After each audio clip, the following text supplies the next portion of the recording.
નમસ્કાર, હું Rinku Prajapati public India ન્યૂઝમાં આપનું સ્વાગત કરું છું। શરૂઆત કરીએ આજના સમાચારની। બોરસદ પાલિકામાં 60થી વધુ કચરાપેટી ભંગારમાં ફેરવાઈ। બોરસદ નગરપાલિકામાં હાલ શહેરના વિવિધ વિસ્તારમાં મુકાયેલી કચરાપેટીઓ ઉઠાવીને સરકારી દવાખાના અને જીમખાનામાં મૂકવાની ફરજ પડી છે। પાલિકા પાસે કચરાપેટી ઉઠાવવાનું ટ્રેક્ટર ભંગાર થઈ ગયું હોવાથી આવી સ્થિતિ સર્જાઈ છે, તો બીજી તરફ ફોગિંગ મશીન પણ ભંગારમાં ફેરવાઈ ગયું હોવાથી શહેરમાં ફોગિંગની કામગીરી પણ નહીં કરાતા લોકોના આરોગ્ય સાથે ચેડા થઈ રહ્યા છે।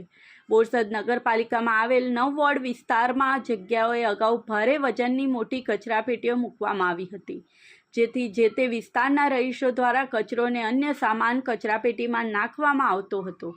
પાલિકા દ્વારા કચરાપેટી ઉઠાવવાના હાઇડ્રોલિક ટ્રેક્ટર દ્વારા રોજ તમામ પેટીઓ ઊંચી કરી લઈ જઈ કચરો ડમ્પિંગ સ્ટેશનમાં ઠલવાયો હતો।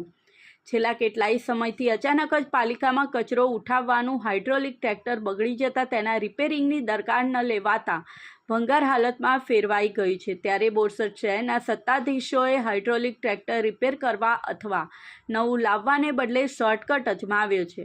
આખા શહેરમાંથી લાખો રૂપિયાની કિંમતની 70થી વધુ કચરાપેટીઓ ઉઠાવી લઈ શહેરના દવાખાના તથા જીમખાનામાં ઢગલો કરવામાં આવી દીધો છે, જેમાં કેટલીક કચરાપેટીઓ તો હજુ નવી નકોર કાટ ખાઈ રહી છે। પાલિકામાં શહેરના આરોગ્ય માટે જરૂરી એવું ફોગિંગ મશીન પણ ભંગારમાં ફેરવાતા શહેરમાં મશીનનો પણ ઉપયોગ કરવામાં આવતો નથી, જેથી શહેરીજનોના આરોગ્ય સાથે ચેડા થઈ રહ્યા છે। નગરપાલિકાના સેનેટરી વિભાગે જણાવ્યું હતું કે હાઇડ્રોલિક ટ્રેક્ટર ભંગાર થઈ ગયું છે, જેથી શહેરમાં કચરાપેટીઓની જગ્યાએ વધુ કચરો ન ફેલાય અને ગંદકી ન થાય તે માટે પેટીઓ ઉઠાવી લેવામાં આવી છે। આ સાથે આજના સમાચારને અહીં સમાપ્ત કરીએ છીએ।